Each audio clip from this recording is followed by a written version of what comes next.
Selamat pagi ya. Selamat pagi, siang, sore, ataupun malam ya.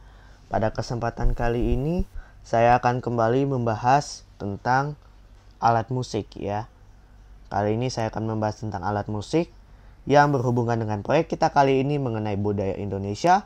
Maka saya akan mengambil kolintang ya. Di sini kalau kalian lihat di sebelah kiri ada mengenai susunan pada formasi permainan kolintang ya. Dan ada juga kayak semacam infografis yang bisa kalian lihat juga.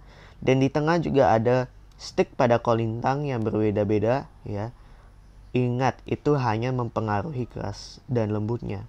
Memang itu harus disesuaikan supaya bunyinya juga pas. Dan di sebelah kanan kalian ada kolintang. Dan kolintang ini hanya khusus untuk melodi, sebab yang lainnya tidak ada semacam tuts hitam. Sebab itu langsung digabung dengan diatonik utama. Jadi misalnya dari Do sama dengan C, habis itu Cis, habis itu D, habis itu Dis, habis itu E, F, habis itu Fis, habis itu G, habis itu Gis, habis itu A, habis itu Ais, habis itu B, dan C lagi. Dan seterusnya. Gitulah kurang lebih. Oke, sekarang kita akan langsung melihat video-video ini. Tetapi karena saya tidak ingin kena copyright, kalian bisa melihatnya yang ada di deskripsi. Kalian klik linknya, maka dua video itu kalian bisa tonton ya.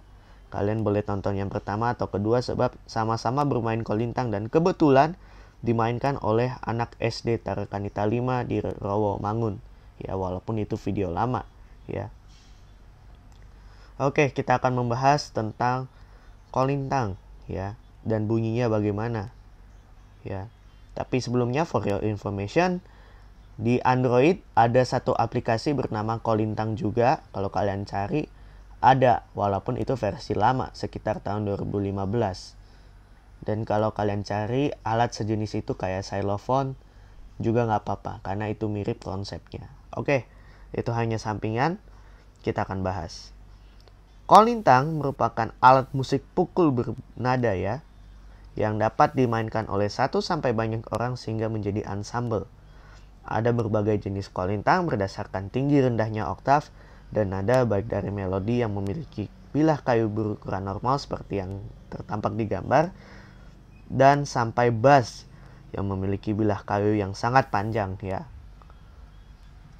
Alat musik tersebut bersifat idiofon, di mana idiofon itu artinya alat musik itu berbunyi dari getaran sumbernya ya.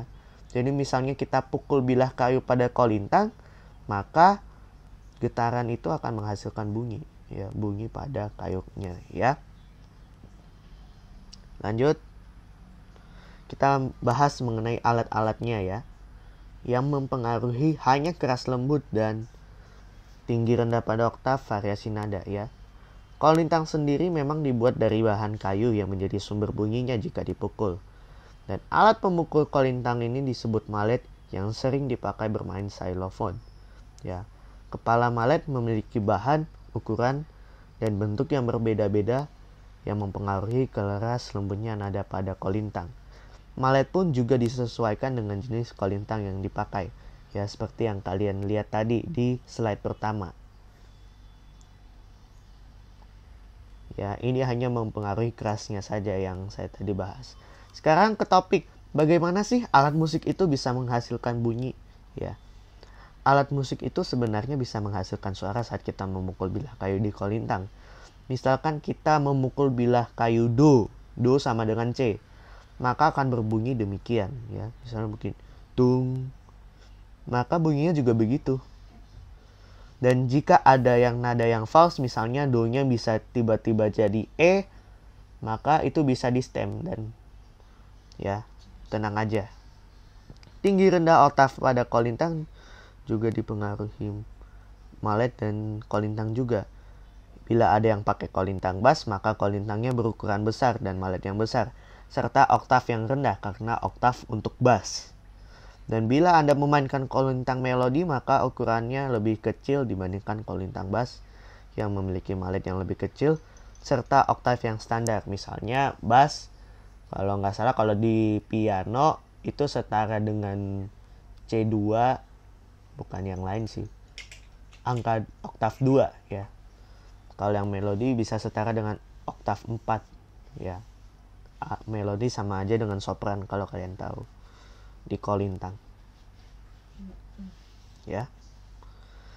Dan ini yang akan saya bahas, bagaimana sebenarnya kolintang itu nadanya bisa berbeda-beda, bisa do, re, mi, fa, sol, la, si, do, terutama ada cis, dis, fis, gis, ais, ya.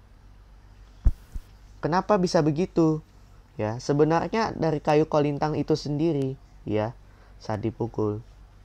Kalau mungkin yang lihat pembuatan pada kolintang dan lainnya, sebenarnya kolintang itu adalah bila kayu ini yang kalian lihat ini, itu sebenarnya dikupas tipis dengan pisau, golok, bahkan gergaji.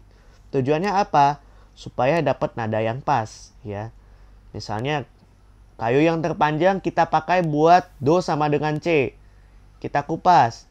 Habis itu kita tes, apakah pas nadanya C? Kalau pas, udah oke, sip. Gitu, Anda sudah baik bikinnya. Dan semakin panjang suatu bilah kayu yang dipakai, maka